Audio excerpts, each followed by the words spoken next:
Well, hello. How you doing today? Thanks for joining me, and I hope everything is fine and dandy in your part of the world. And it is a strange world we find ourselves in, a strange realm.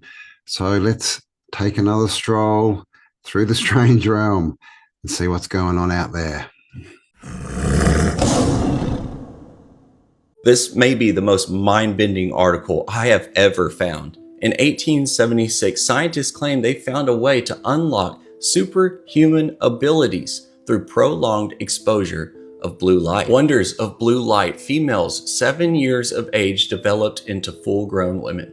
Thought becoming apparent.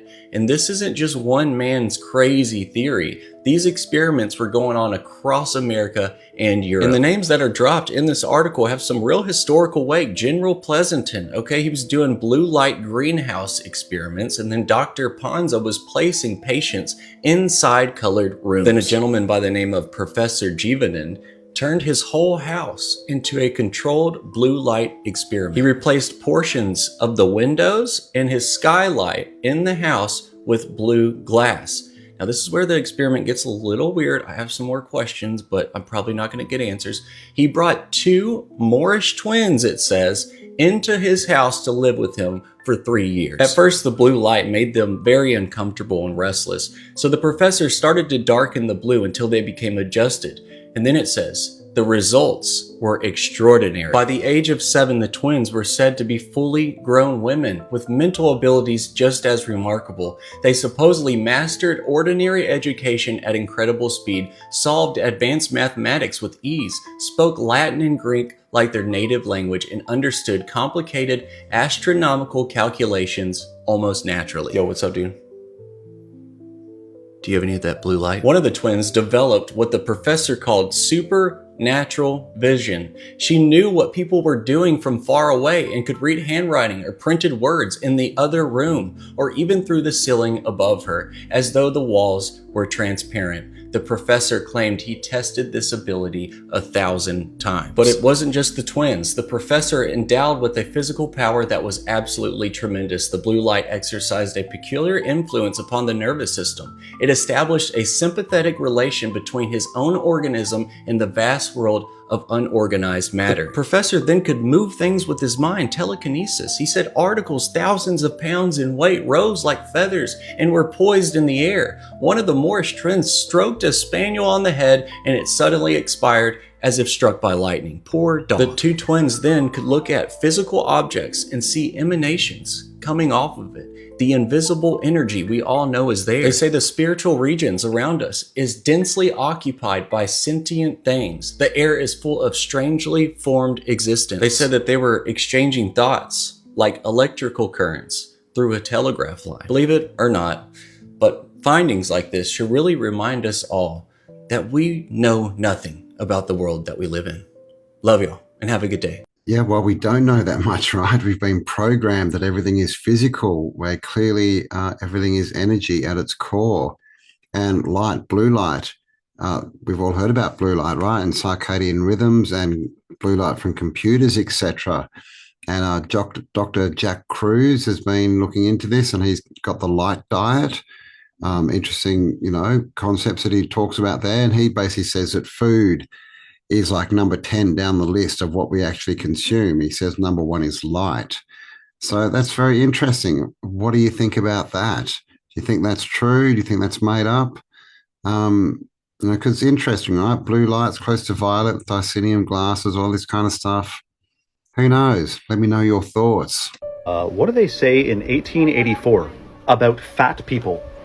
How to Get Less Fat. Look what it says. And I inherited this book from my late father-in-law, by the way. If there's one thing that you hang on to, it's books, man. I'm telling you, they don't make them anymore. Everything's going digital. They can rewrite history. Let's have a book on hand, all right? So, fat people, food to reduce their fleshiness. Again, they don't mince words. Speaking of the plan to reduce fat people to a reasonably stout and healthy condition, says, if any reader is growing too fat for comfort, he may possibly find the following suggestions valuable.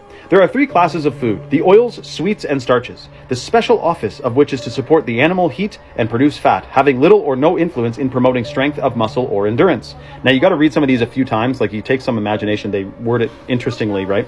If fat people, therefore, would use less fat and more of lean meats, fish, and fowl, less of fine flour and more of whole products of the grains, except the hulls, less of the sweets, particularly in warm weather, and more of the fruit acids, in a mild form as in the apple, sleep less and be less indolent, and labor more in the open air, the fat would disappear to a certain extent at least, with no loss of real health.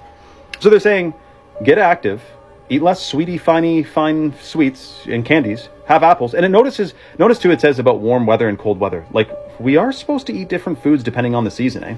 And not just because of like what's in season and what's out of season, but there is also something to be said about food that's trucked in from thousands and thousands of miles away. Some people think the food grown and harvested and raised closest to you has like a totally different energetic effect on you than stuff that's grown, like when we ship in frickin' blueberries from Chile. Not perhaps ideal, or cows from like Brazil. Like, unless you live there, like, you should try to eat stuff as close to you as possible, not because of the climate or emissions or anything like that, but because of the energies. I'll tell you more about it in part 2. Comment for more info out of this freaking book, man. 1884, can you believe that? Yes, well, there you go. If you want to lose weight, eat less crap, exercise more. I mean, they knew back then, right? Of course, now, if you went to your doctor and asked for that, he'd try and sell you pills. But yeah, whole foods, right? And like you said, try and get locally sourced foods, definitely, for many, many reasons. But I definitely believe that the energies, right, the frequency of foods grown near you are definitely more beneficial. One of the best foods that people who feel they have a condition of osteoporosis is not to supplement with calcium. That's supplement and pharmaceutical propaganda. If you want to have strong bones, look and see what the bone is actually mostly made of. There is calcium and collagen, but there's 23% sodium. Every organ of your body and every system stores nutrition, so that if there's a drought or a famine or you're not getting to it can draw on that storage. Mm-hmm. Most people don't realize the liver stores somewhere between 3 to 5 years of vitamin A. And yet they're popping vitamin A pills, and yet there's vitamin A in almost every fresh whole food that they eat. Bones store up to 2 years' supply of sodium. But when sodium equals salt, right? Yeah, salt. Celery is 23% sodium or salt. The bones are 23% sodium or salt. The exact same mathematical measure. The exact. And a piece of celery looks like a bone. And so when people went on to low-salt diets, thankfully... When did that start, that whole low... Back in the 1960s. Right. Based on false data that was put into the marketplace by the pharmaceutical industry, and specifically 2 of those large companies, which I don't feel like I should mention the names. But so all of a sudden... There will be lawsuits bringing against them because they realize now they have killed more people putting them on low-salt diets than ever avoided hypertension or high blood pressure because of salt. So we were told, weren't we? We were told, you need low salt because of hypertension. Oh, yeah. And people are still writing that in articles and just beating that old thing to death. And it's wrong. Yeah, well, I guess the takeaway is don't listen to the pharmaceutical companies. Don't listen to people who want to sell you drugs for profit, right? And the drugs that you have to stay on that don't actually fix the problem. That was Don Tolman. If you haven't seen him before, he's got a lot of good information on food, whole food basically. But yeah, he talks about, I guess food fractals, like celery looks like a bone, same makeup. Tomato, right? 4 chambers in it, same size as your heart, good for your heart. Carrots, good for your eyes, all these type of stuff. So if you're into that, check out Don Tolman. I don't know if you heard, but we're out in the jungles of Tennessee right now, and we just discovered a bunch of Dead Sea Scrolls in the US and America, and it's putting us all in a tizzy, to be honest. So average citizen hikers found this cliff face with these cutouts, and they were interested, so they approached them, and they were shocked when they saw all these pottages. They thought they were Native American or artifacts. Luckily, they called us. We were able to get there, and they're like Dead Sea Scrolls. They're in Aramaic. They're in a Reformed Egyptian writing. I'll let you know as we find out more, but this could be the biggest discovery of our lifetimes. Oh, I just did a bit of a search for that one. That was interesting, wasn't it? And there's lots of, shares of that video. We've got up here, hikers did not discover Dead Sea Scrolls. But up the top here, there's no authentic Dead Sea Scrolls naturally or found in Tennessee. However, famous for traveling antiques exhibition Ink and Blood, Dead Sea Scrolls, curated by a Tennessee physician. That's sort of down here, Ink and Blood, Dead Sea Scrolls, a few more videos. So I'm not sure about that one. Do you have any more information on that? It sounds like they're talking about something that they've had for a while that I'm not sure if they're real, if they're found there. I haven't had a chance to look into it, but what do you think? Let me know in the comments. And yeah, have you got any more information on that one? If the same 13 families control the banks, media, and governments for centuries, is history even real, or is it just their version of it? Why does ancient architecture look more advanced than what we can replicate today? Why were giants written about across multiple cultures, but now they're considered a myth? If Antarctica is just penguins and ice, why did the most powerful nations on Earth all agree to lock it down? Why are there no real pictures of Earth, only composites? If the original calendar had 13 months, am I even as close to 40 as I think I am? Who named Earth, Earth? And why are all the other planets named after Roman gods, except ours? Are planets even what we've been told they are? If the sun is essential for life, why are we told to avoid it completely instead of learning how to use it wisely? If the Bible describes the earth as fixed and unmoved, why do we believe it's flying through space at thousands of miles per hour? Because we've been programmed to think that. That's what school and the education system are for, right? To give us their version of reality and their version of history. But yeah, I mean, why, right? I think all those points that she said, yeah, we've been lied to about. Something's kind of off. You see, when we look at this right here, it looks like it says 1720, right? But that's an I. That's not a 1. And there are a number of buildings, a number of doggone coins that have that right there. Now, upon my research, come to find out that this was a known thing for them to do because it represented the year of the Lord. So this was really 720, the year of the Lord. What does that mean? You see, they didn't use the name Jesus. The name Jesus did not come around to the 10th century, the letter J. We're still dealing with 720. So they would mark it with an I, representing Asa, Jesus, the year of the Lord. There are many buildings, there are many coins with this here, and we don't know what we're looking at. And see, now it's starting to make a little bit more sense because I always wondered, how could these Tartarian buildings last so long? Because sandstone has to be in excellent condition to get 1,000 years out of it. And then the mortar that's in between the sandstone, that's going to decay. And then we know it wasn't that long ago when they tore down the White City right up there in Chicago, Illinois, when they called it the doggone the World's Fair. Something's not right.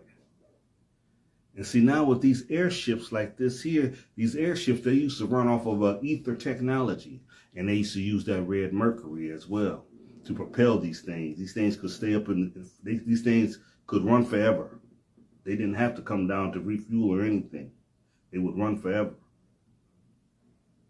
Kind of makes you wonder about the story when they say the Lord coming down from the clouds. I want you to think about this. Because they say there's a phantom 1,000 years that is added onto our timeline. And see, now, just think. They said Jesus was born in the year, they try to say he was born in the year 1, but some people say he was born in the year 7. 7 BCE. Asa, the year of the Lord. Imagine this. Imagine if we know the story of the Moors conquering Spain in 711 to 1492. That's the story that was given on to us. What if that happened in 7 BCE, that the Moors took over? And then they ended up falling out of power in 7/11. And then someone decided, as they began to rule, they decided to tack on another 1,000 years.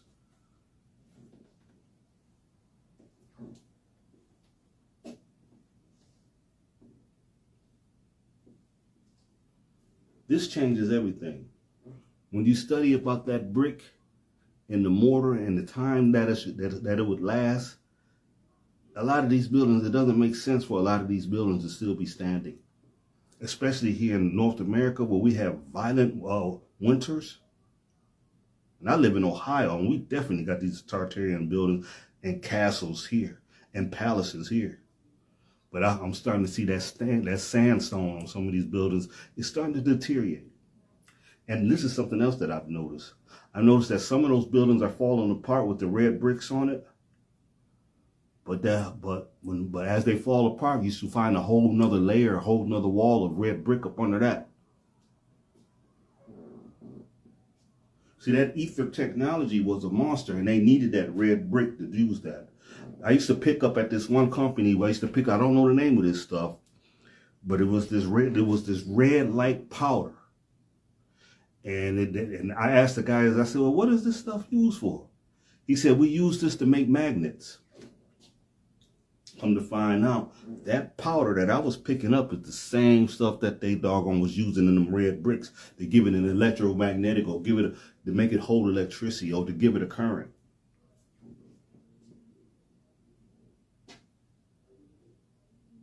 Somebody's playing games with us. As far as we know, we might really be in the 1400s right now. And they tacked on all these years, and they're like, yeah, look, they make it look like we was been ruling this thing here, but maybe they probably they ain't even really ruling this damn thing. They're still trying. I don't know, I'm gonna do some more investigating on this here. But this changes everything. Because if they're big enough, if they made these things big enough, and they said some of those things were big enough where people actually were walking around and they would have rooms inside of this area up here, if that was possible. But look how big this carriage is on there. If these things were big enough, now we have to question the whole thing about the pyramids. Because we've always wondered, how in the hell did they get the stone from this area over here to those pyramids? They either had water pressure cutting them stones, or they had doggone some kind of lasers. But I'm banking on water pressure. And they were cutting them stones, loading them up right here, flying them across, and then setting them where they were supposed to be. And this wasn't that doggone long ago. Because a lot of that stuff that's existing right now, it should be deteriorated. A lot of these buildings, a lot of these structures that we see right now, they should be deteriorated.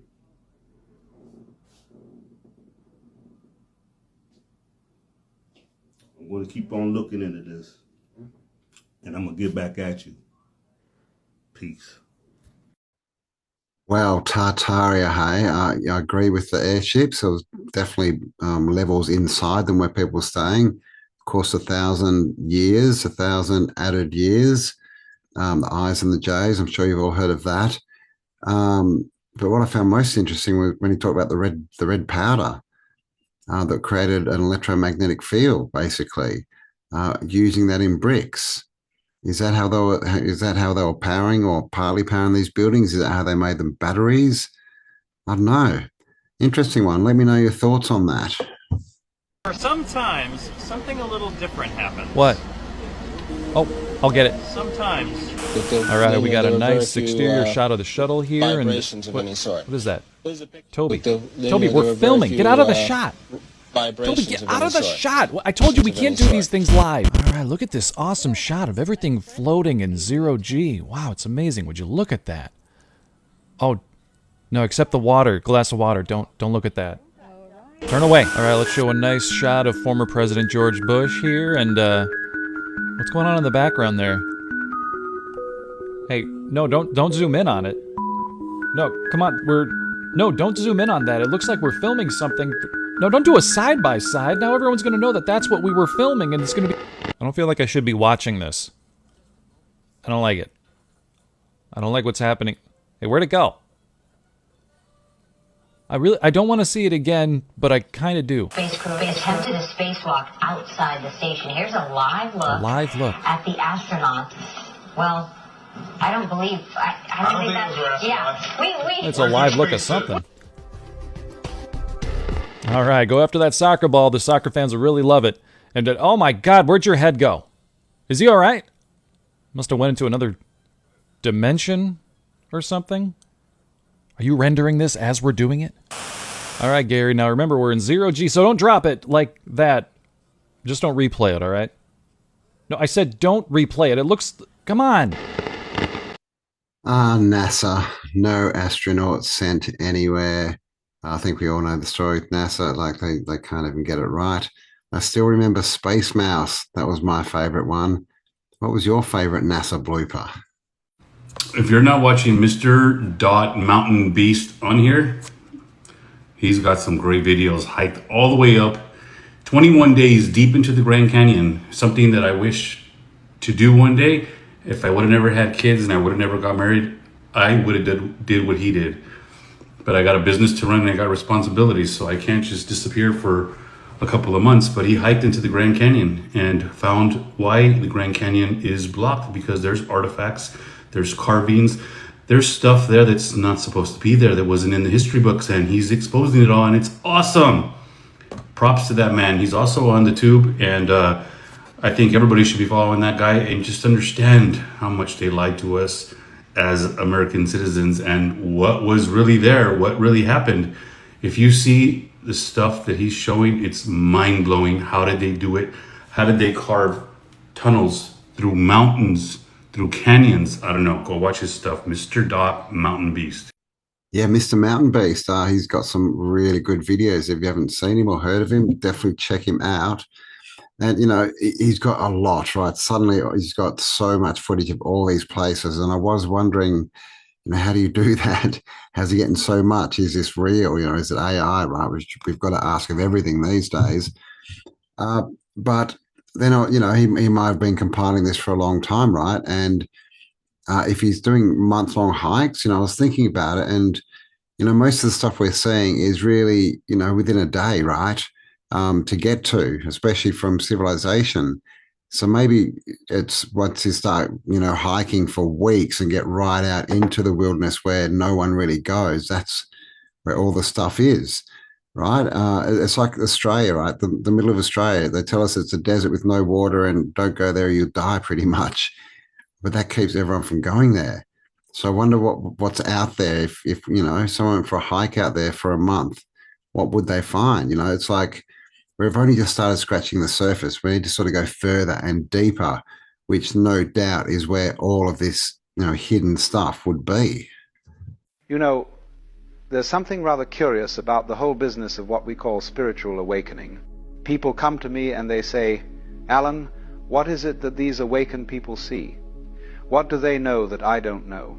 And I have to laugh, because the question itself reveals the very predicament we're in. You see, the spiritually awake person doesn't see something that isn't there. They don't have access to some special realm that's hidden from ordinary mortals. No, no, no. What they see is what's right in front of everyone's nose.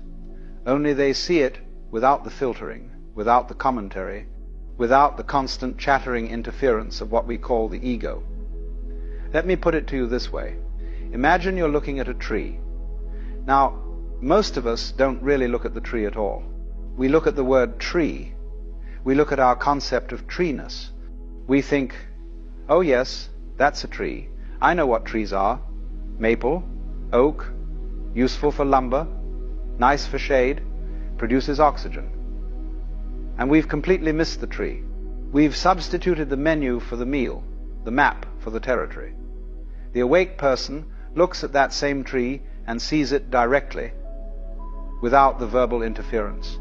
They see the actual suchness of it, the isness of it, the extraordinary intricate dance of light and shadow and form that's happening right there. And suddenly That tree is the most marvelous thing in the universe. It's not that they're seeing something extra. They're seeing what's actually there when you remove what's extra, what's been added by the conceptual mind. Now, here's where it gets really interesting. Most people are walking around in a kind of trance. They're hypnotized by words, by concepts, by their own thoughts. They think that their thoughts about reality are reality. It's as if someone spent their entire life looking at photographs of the ocean and thought they knew what the ocean was. Then one day, they go to the beach, and they wade in, and the waves crash over them, and they say, "Good God, this is nothing like the photographs." That's what awakening is like. It's the difference between the photograph and the actual experience. And the curious thing is, everyone has had moments of this. Everyone has had those experiences where suddenly the world becomes vivid and alive and immediate. Perhaps you've had it in moments of great danger, or great beauty, or great love. Suddenly, the thinking stops, and there's just this extraordinary presence of reality. Children have this naturally. Watch a child discovering a puddle or a butterfly, or their own hands. They are completely absorbed, completely present. They haven't yet learned to substitute concepts for experience. But then we educate them. We civilize them. We teach them to live in their heads, to live in the past and the future, to live anywhere except here and now. Alan, what's there, of course, and yeah, be present, right? Stop and smell the roses. Is that what true spirituality is? I mean, I'd say it's definitely at least halfway there, right? Because unless you're in the moment and experiencing it, well, you're running a program. And, you know, there is a saying that I think is quite a good one. It's, you know, when a child first sees a bird, they see this amazing thing and it flies and has feathers and sings and all these things. And then they get told it's a bird. And after that, all they can ever see is a bird because they've categorized it. They've given it a name, right? And that, again, is what schooling is for. Lend your light to mine, and we will defeat the darkness. We are at the most critical point in the entirety of human history. It has been building for thousands of years. Those that run this world, they want us afraid. They want us to fight. They want us scared. They do not want us to remember what it is that we are, who created us, where we came from, and the power that each of us contain. I'm telling you right now that love is the answer. We have an opportunity right here, right now, through this channel to find one another, to remind one another of what we are. When we do that, everything that they have built will fall. It pales in comparison to the power that you have, that I have. So reach out, share this. Let's find each other. Let's change this world.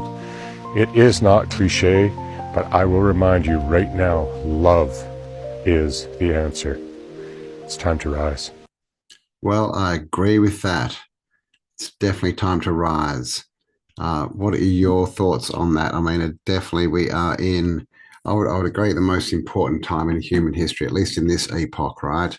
Stuff is going down. And, you know, looking around, I'm seeing a change out there in the zeitgeist.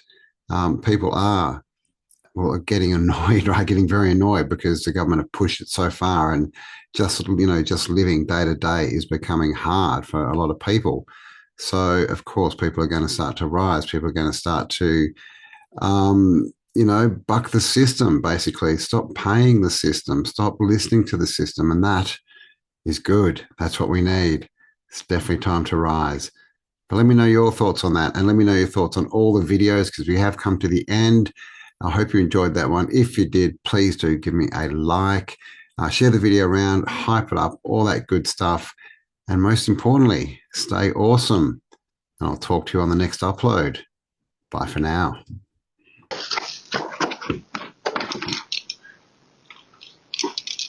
Ow, ow, ow, ow, ow.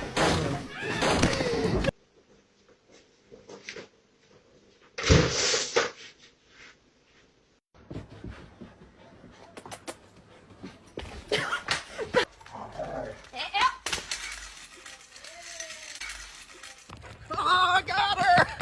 Oh.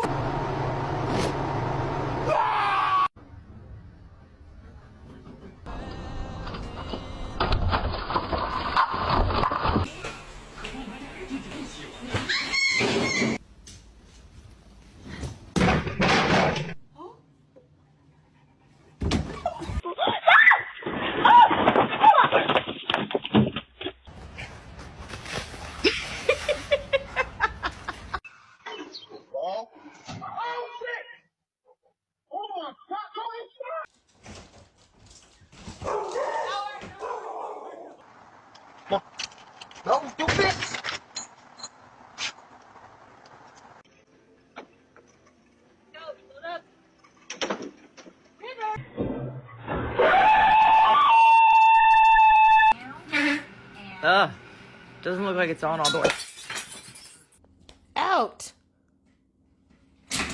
Huh?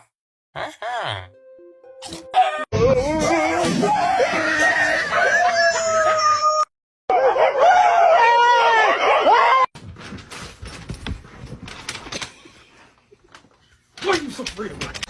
Took the best nap. Hello.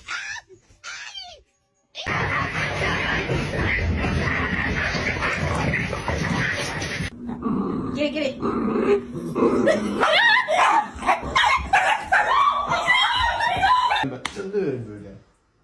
Oh. Alright, your turn. No! Watch out.